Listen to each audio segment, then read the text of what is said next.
direct de Saint-Denis pour l'interview France Travail. Je ne dois pas me laisser faire comme ça. Et là, on doit faire comme si on avait chaud. Et la table, c'est bouge, c'est grave ou pas? Au moins, ils sauront qu'on est dans le vrai, quoi.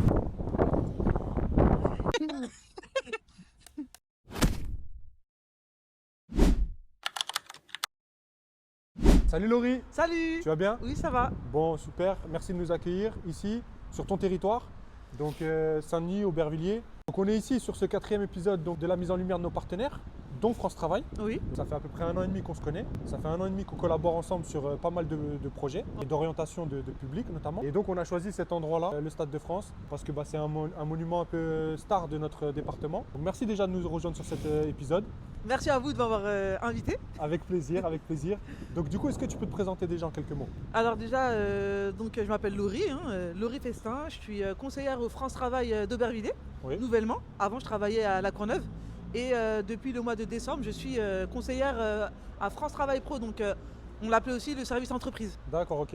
Donc là, tu es en charge de la partie Entreprise, c'est ça exactement. La Ok. mise en relation des demandeurs d'emploi vers les entreprises D'accord. et le travail des offres, l'accompagnement des offres, etc. Bon, moi, ce qui m'a beaucoup plu au tout début, c'est parce que j'apprécie ton énergie, j'apprécie ton impact. Est-ce que tu peux te présenter un peu plus d'où ça vient, comment tu t'es formé, d'un point de vue famille, comment tu as été éduqué, quelles sont tes valeurs et qu'est-ce qui t'a permis aujourd'hui d'être ce que tu es? Donc on va commencer par comment je suis arrivée à France Travail. Déjà, moi je viens du secteur social. J'ai beaucoup travaillé auprès des personnes en situation, en difficulté en fait. Ok. Donc ça pouvait être des personnes en situation de handicap, des personnes en souffrance psychique. J'ai eu aussi tout ce qui concernait les jeunes, beaucoup les jeunes et les familles.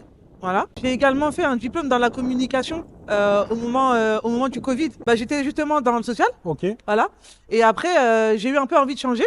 Ok. Et étant donné que à côté de mon activité principale, je suis dans l'artistique, je développais les réseaux, etc. Tout ce que je mettais en place moi personnellement. Et on m'a dit pourquoi tu ferais pas un community manager? Je me suis renseignée et j'ai été en plus financée par l'aide. Enfin, je me suis fait aider par France Travail pour obtenir le diplôme. Ensuite, j'ai vu une offre dans ma boîte mail où il y avait écrit France Travail recherche de nouveaux talents. Ça m'a donné envie de postuler. En sachant que de base, j'avais toujours voulu travailler dans l'insertion, moi. J'ai un parcours vraiment particulier. En sachant que j'ai arrêté l'école avant le bac, moi, de base. D'accord. Voilà, j'ai arrêté l'école avant le bac, mais j'avais une année d'avance et j'aurais dû avoir 2 ans d'avance. En fait, j'ai un parcours vraiment particulier. Hyper actif. Voilà, hyper actif. J'ai validé mon diplôme après avec l'aide de France Travail et de l'ADJI aussi, que je tiens à mettre en avant, puisque c'est l'ADJI qui accompagne les entrepreneurs. Et après ce diplôme, j'ai travaillé un peu pour différents artistes, etc. Mais le côté humain me manquait. Ok. Et l'offre, elle est tombée à pic, j'ai postulé et maintenant je suis là. France Travail, tu es en plein dedans. Voilà, exactement. Et donc du coup, pour reprendre le parcours éducatif, donc tu as arrêté au bac. Ouais, j'ai arrêté avant le bac. Avant le bac, ouais. Et pour faire quoi? En fait, j'ai arrêté avant le bac pour faire de l'animation. Maternelle, élémentaire. Et puis après, j'ai travaillé un peu plus avec les adolescents. Ok. Et j'ai travaillé en foyer éducatif aussi. J'ai un BPGEPS animation sociale. Et moi, j'ai une éducation assez stricte, faut dire ce qui est. Parce que mon père est afro-descendant, il vient de l'île de la Réunion. Il est venu en France à 18 ans. Du coup, quand tu es arrivé chez France Travail, quelles ont été les premières choses que tu as découvertes, en bien et en moins bien du coup? Moi déjà, France Travail, je sais pas, c'est une vocation. Comme j'ai dit, j'ai toujours voulu travailler à France Travail. Donc quand je dis ça, il y a que certains collègues qui rigolent parce que là, ils ont du mal à comprendre cette vocation en fait. Oui, parce que France Travail, aujourd'hui, c'est une image un peu écornée. Un peu écornée, Voilà. elle change je pense au fur et à mesure. Et du coup, même quand parce que moi je suis vraiment j'étais très visible sur les réseaux par rapport à ma musique. Mais j'étais tellement fière, je l'ai annoncé sur mes réseaux que j'étais conseillère à France Travail. Les gens ils m'ont dit mais pourquoi t'as fait ça? J'ai commencé donc du coup par le placement, j'ai fait 3 ans au placement. J'accompagnais les demandeurs d'emploi. C'est sur l'agence de La La Courneuve. Courneuve où j'ai fait le placement. Et c'est aujourd'hui que tu es sur l'agence d'Aubervilliers. Exactement. Donc, 3 ans sur La Courneuve. 3 ans sur La Courneuve et j'ai fait différents accompagnements. J'ai eu l'accompagnement guidé, c'est-à-dire le simple accompagnement où on voit les demandeurs d'emploi tous les 2-3 mois. Et ensuite j'ai eu un accompagnement équipe emploi, donc renforcé. Ok. Et cet accompagnement-là, il m'a permis vraiment d'accompagner les demandeurs d'emploi au plus près et de manière personnalisée, parce que c'est un accompagnement intensif, donc on voit à peu près les demandeurs d'emploi. En tout cas, on essaie de les voir tous les mois ou tous les 2 mois. C'est pas Vraiment, évident. Vous aviez combien de demandeurs d'emploi là au moment où tu étais sur la Courneuve? ça dépend des portefeuilles. Quand j'étais en guidé, on avait un portefeuille qui pouvait monter jusqu'à 600, 700, 800. En équipe emploi, par contre, c'est 80. On sait qu'aujourd'hui, France Travail, c'est 5 millions, un peu plus de 5 millions de demandeurs d'emploi en France, 1 million sur le territoire d'Île-de-France. Si on met les moyens en face, on peut tout de suite retrouver avec des gens qui sont quand même intéressés. Je vous explique un peu, aujourd'hui je suis dans la peau d'un demandeur d'emploi. Quand je rentre dans une agence, quels sont les ateliers que vous mettez vous en place pour pouvoir justement valoriser la position de demandeur d'emploi? Bah, l'offre de service de France Travail, elle s'est vraiment développée, hein. Moi, je sais, puisque quand j'étais moi-même inscrite à France Travail, j'ai vu l'évolution et toutes les prestations qui sont proposées. Les ateliers, ils sont divers. Ça peut être aussi bien pour travailler son image, apprendre à se vendre, apprendre à travailler son argumentaire pour pouvoir convaincre les recruteurs.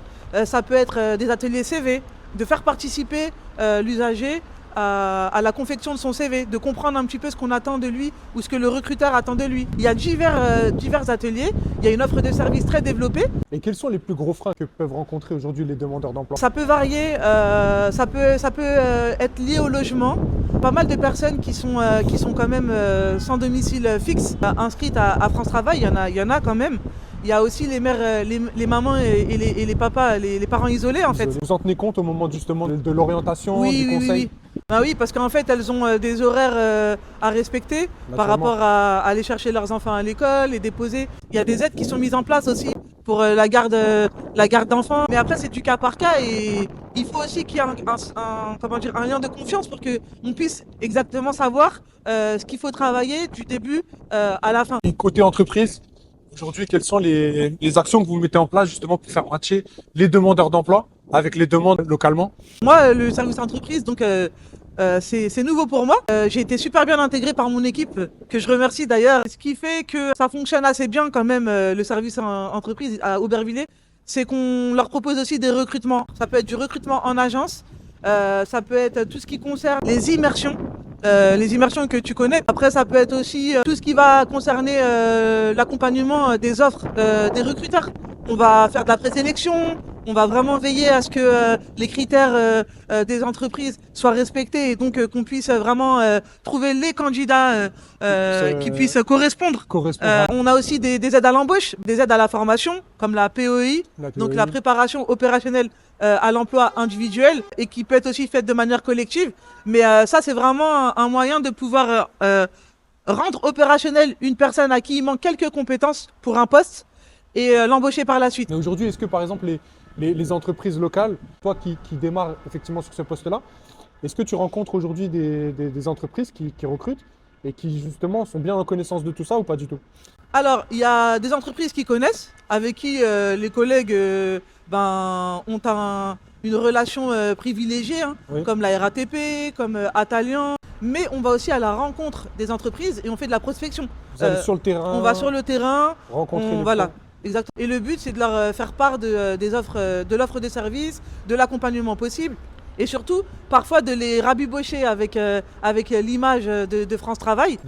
C'était une des questions que j'allais te poser parce que C'est ça. il y a besoin aussi de les réconforter sur la démarche que vous avez. Exactement. Parce qu'on a des entreprises des fois qui disent oui, j'ai eu une mauvaise expérience avec France Travail. Du coup, je passe plus par eux. Et nous, en fait, on est là aussi pour les rassurer, pour leur montrer que l'accompagnement est personnalisé, mais vraiment tous les moyens en place pour pouvoir leur permettre de recruter. On est à l'ère du numérique. Est-ce qu'aujourd'hui, il y a des sujets comme le numérique qui pulsent un petit peu plus? En ce qui concerne le numérique, on voit très bien qu'il y a une fracture numérique, surtout dans le 93. Et cette fracture numérique, justement, on a les moyens de pouvoir aider ces demandeurs d'emploi. Et justement, la loi plein emploi qui a été mise en place là, depuis peu. Depuis janvier 2025. Exactement. Tout ce qui concerne le numérique, justement, se former sur le numérique, participer à des ateliers, leur permettant de s'approprier les outils de France Travail. Il faut que les personnes elles comprennent, c'est qu'on leur donne, on va vraiment travailler avec elles tous les moyens possibles pour les rendre autonomes. Et aujourd'hui, quels sont les plus gros enjeux que toi tu as sur cette agence d'Aubervilliers? Quel est ton challenge là? Moi j'ai été du coup sur la référence du BTP. Donc on est l'agence qui va porter le secteur BTP. C'est pour ça d'ailleurs qu'on va beaucoup travailler ensemble avec les formateurs parisiens. On a le challenge de ce qui concerne bah, justement toute la prospection qu'il va falloir Oui. développer. Se faire connaître. Voilà, se faire connaître, renforcer les liens entre France Travail, les entreprises, les partenaires. Voilà, c'est vraiment là un travail avec tous les acteurs du marché. Avec des vraies clauses sociales, effectivement, qu'il va y avoir sur ton territoire. Ouais. Des vrais chantiers, on parle des sociétés du Grand Paris notamment, avec des vrais chantiers sur ta zone. Bon, maintenant, Laurie, on a balayé toute la partie perso, pro. J'ai besoin d'en savoir un peu plus sur toi, de savoir qui est un peu plus Laurie Festin. Si tu acceptes, je vais poser une dizaine de questions. Attends de me répondre, tu as un joker. Ok. Tu vas devoir de liser à bon escient. Je commence par la première question. Qu'est-ce que tu préfères le plus et le moins dans tes missions au quotidien? Alors, ce que je préfère le plus, c'est tout ce qui est lié au contact avec aussi bien les entreprises que les usagers. Tout ce qui est lié à l'événementiel, en fait. Le contact humain. Ouais, le et contact les- humain, la mise en place de D'événements. projets, Impliquer tout le monde. impliquer tout le monde, fédérer. C'est ça que j'aime le plus dans mon activité. Je l'ai bien compris, tu es très doué pour ça. Et ce que j'aime le moins, on va dire, c'est le côté un peu trop administratif, parce que moi, je suis quelqu'un qui aime bouger. Ouais. Donc c'est vrai que là, ça m'a un peu changé. Quand j'étais au placement, Ouais. je bougeais énormément. J'avais, voilà, là, il y a quand même un côté administratif, donc un peu plus, on va dire, un peu plus, je trouve, à responsabilité. Dans le sens où on engage quand même de l'argent, on signe Oui, des, bien sûr. voilà, on donne notre accord pour des décisions de POI, donc de verser de l'argent à des entreprises, etc. Ouais. Donc c'est un côté qui, moi je suis un peu moins à l'aise avec tout ce qui est chiffres et tout ce qui est administratif, mais c'est intéressant. Puis ça te permet toi d'apprendre plus. Oui, exactement, ça Bien sûr. développe toujours mes compétences. Exactement. Alors, comment est perçu Laurie par ses collègues de France Travail? Vas-y, lâche-toi. Dis Ben, toutes tes vérités. Alors, moi en fait, je pense que c'est soit on m'adore, soit on m'aime Ça, on pas. me déteste. Ça me Mais pourquoi on déteste. te détesterait? En fait, je peux bousculer. Donc Ok. voilà, j'ai un tempérament, j'ai une énergie, j'ai des ambitions qui ne sont pas d'évolution, mais des ambitions. Voilà, j'ai toujours besoin de toujours du nouveau, de la nouveauté. Et ça peut bousculer, ça peut déranger certaines personnes Ok. qui peuvent se dire oh là là, qu'est-ce qu'elle veut celle-là. Mais si je peux me permettre, est-ce que France Travail a pas besoin de ça aussi un peu? Bah, je pense qu'il faut de tout déjà pour faire un monde, j'ai envie de dire. Bousculer quand c'est fait de manière bienveillante. Voilà. Je pense que c'est important. Je pense et j'espère être bienveillante avec l'ensemble de mes collègues. Maintenant, s'il y a des personnes qui ne l'ont pas forcément compris, ben, c'est qu'ils n'ont pas forcément appris à me connaître. Je pense que c'est important d'avoir un peu d'énergie, de peps, surtout pour alors ça peut être les entreprises, mais surtout pour les usagers qui sont parfois isolés, qui ont besoin de sentir rompre ça. l'isolement, de créer du lien et d'avoir une énergie, une personne qui est positive. Ça leur fait du bien parce qu'on les D'avoir- coach en fait. ouais. On a besoin de... C'est clairement ça. J'aime bien ce mot-là, coach. Ouais, on les coach. Ouais, moi j'ai toujours, on est coach. C'est vraiment ça. Quelle est la personne qui a le plus influencé ton parcours professionnel? Peut-être dans les expériences que tu as eues de vie personnelle et de vie professionnelle, perso et pro. Hein. Alors, de qui je me... Alors, j'ai dû m'inspirer, je pense, de mon père, sans vouloir forcément lui ressembler. J'ai dû m'inspirer de lui parce que je suis une guerrière, une battante. Et mon père, il a quand même traversé des étapes très difficiles dans sa vie. Et il déteste l'injustice. Et j'ai l'impression que, en tout cas, moi, j'ai ce côté-là de lui. Ça a joué. Ouais, ça a joué énormément. C'est bien. Top. Bel hommage en tout cas. Quelle est la meilleure leçon que tu as apprise dans ta vie? La meilleure leçon que j'ai apprise dans ma vie. Donc, je sais pas si tu le sais, mais moi, j'ai créé une marque de base, Mighty Spirit. Mighty Spirit, ça veut dire la puissance de l'esprit. Et en fait, la meilleure leçon, c'est peu importe les obstacles, on se relève toujours et il faut toujours avancer. C'est ton leitmotiv. Ouais, c'est mon leitmotiv. On avance, quoi qu'il arrive, peu importe les embûches, on avance. Ton plus gros fou rire au travail. J'en ai tellement, Tu rigoles tout le temps. je rigole tout le temps. C'est compliqué. Mon plus grand fou rire au travail, en fait, Ouais. ça va être compliqué parce que je rigole tout le temps, en fait. T'as pas une anecdote comme ça à nous? À France Travail, alors qu'est-ce qu'il y a eu de drôle à France Travail? Je vois pas. T'as le droit de dire Joker. Ouais, Ça y est, c'est Joker, fini. parce que je rigole tout le temps. C'est bon. Ok. Il y a un métier où tu t'es dit, bah, c'est vrai que j'ai visité, j'étais voir l'entreprise, j'ai rencontré le gérant de l'entreprise. Ah ouais, quand même, c'est pas mal ce qu'ils font. Ça m'aurait bien plu de faire ça. Franchement, il y en a pas. Hein. Il y en a- T'es sûr? En fait, C'est bien, tous. c'est bien. Non, ça veut dire que c'est bien. Ça veut dire que t'es heureuse déjà dans ce que tu fais. Ouais, c'est T'es ça. bien chez France Travail et Mais tous, ils sont intéressants. Après, parce qu'en fait, dans la vie t'as perso, trouvé ta vocation. j'ai déjà fait des tournées en camion, ça, parce que moi, j'adore les camions. Qu'est-ce qu'il faut pour être bon dans ton domaine? Pour être bon dans le domaine, je pense il faut avoir de l'empathie. Je pense qu'il faut réussir Très important. à se mettre aussi bien à la place de l'usager quand on l'accompagne dans sa recherche d'emploi, qu'à la place des entreprises aussi qui peuvent avoir du mal à recruter. Ok. Donc avoir un équilibre. Euh, et moi, le mot que j'ai appris à France Travail et qui me convient le mieux, c'est la congruence. Voilà, la congruence, c'est-à-dire être en phase avec ce qu'on dit, ce qu'on pense, enfin que tout soit en harmonie, parce que c'est ça qui va favoriser la confiance, aussi bien de l'usager, du demandeur d'emploi que l'entreprise. Que l'entreprise. Voilà, il faut qu'on soit en cohérence avec l'esprit, les actes et les paroles. Ouais. Si tu devais être une célébrité, laquelle serais-tu? Moi-même. C'est moi-même. Moi-même, je suis J'en suis déjà une. une. Non, moi j'ai jamais voulu être quelqu'un.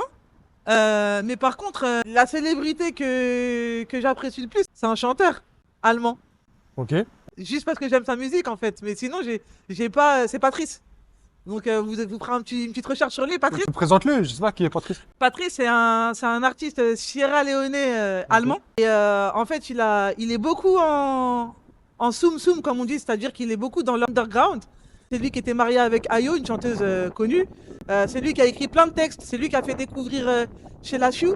En fait, c'est quelqu'un d'underground, mais il met en avant beaucoup d'artistes et il est hyper talentueux, très métissé. Il touche vraiment tout style de musique. Et on va dire c'est le MC Solar allemand. D'accord, ok. Quelle est la phrase que tu dis tout le temps? Oh non, c'est dur. Moi, c'est que des. Ouais, c'est ouais, rail. Ouais. Non, non, j'ai que des trucs, des petits onomatopées en fait. C'est pas grave. Qu'est-ce qui te dépasse toujours en 2025? Le racisme. En fait, C'est vrai, je suis d'accord avec toi. j'ai vu que ces derniers temps, il y a eu pas mal de femmes noires qui ont été la Miss, Aya Nakamura quand elle a. Voilà. Pourtant, c'est pas spécialement ce que j'aime. Mais en fait, j'ai remarqué que Ça depuis, t'a touché. ouais, depuis qu'on a la possibilité de communiquer sur les réseaux sociaux, il y a une énorme liberté. Et quand on parle du racisme, on peut parler aussi de tout ce qui se passe en ce moment, là, tout ce qui est lié à la discrimination, etc.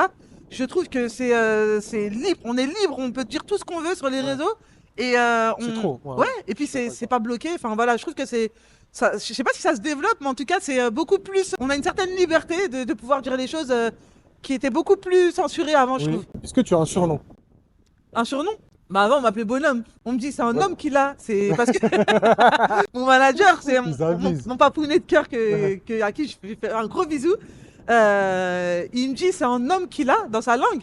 Parce qu'en fait, je suis un soldat qui est là. C'est-à-dire que je suis là, je suis une battante, je suis une guerrière. Ouais. C'est plus ça qu'on me dit. Mais quand j'étais plus jeune, je le prenais super mal. J'étais super complexé parce qu'on me disait bonhomme. Parce que je faisais du foot avec les garçons et tout. Là, aujourd'hui, ça me dérange pas. Ça te dérange pas? Non. Une dernière question. Est-ce que tu as un talent caché? Bon là, j'ai besoin de tes talents.